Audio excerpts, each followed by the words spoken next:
कटिहार का घटना सुना तो बहुत दुख हुआ।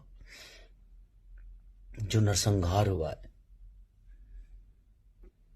मैं सरकार से अपील करना चाहता हूं कि उन अपराधियों को कड़ी से कड़ी सजा मिले।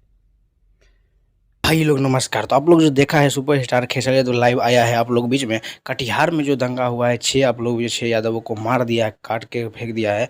तो उसी वीडियो पे आप लोग बीच में बात करेंगे। तो बताओ कि खेसारी यादव ने लाइव आके बोला कि ये गलत बात है, किसी को गोली मार दिया और काट भी दिया, गोली मार दिया। लेकिन खेसारी यादव लाइव आके बोला कि मैं जो भी मदद होगा मैं उसको परिवार को मदद करूँगा, क्योंकि गरीब परिवार से है। तो बस आप लोग को कितना ट्रेंडिंग स्टार इसीलिए कहा जाता है सुपरस्टार खेसारी यादव को, क्योंकि हर एक गरीब परिवार को मदद करता है। और आप लोग भी इसीलिए आप लोग इसको प्यार देते हो और एकदम से ट्रेंडिंग करो। और दोस्त को भी शायद इतना शेयर करिए कि आप लोग बीच में कटिहार वाला भी काँप जाए, जो इसको मर्डर किया है उसको भी काँप जाए कि खेसारी यादव मदद करने आ रहा है, तो कोई नहीं कुछ बिगाड़ सकता है। तो भाई लोग ये वीडियो को ज़्यादा से ज़्यादा शेयर करिए। और खेसारी यादव का लाइव जो देख रहे हैं आप लोग, थोड़ा सा क्लिप में वो बहुत सच का लाइव है। मिलता हूँ नेक्स्ट में, तो देख के लिए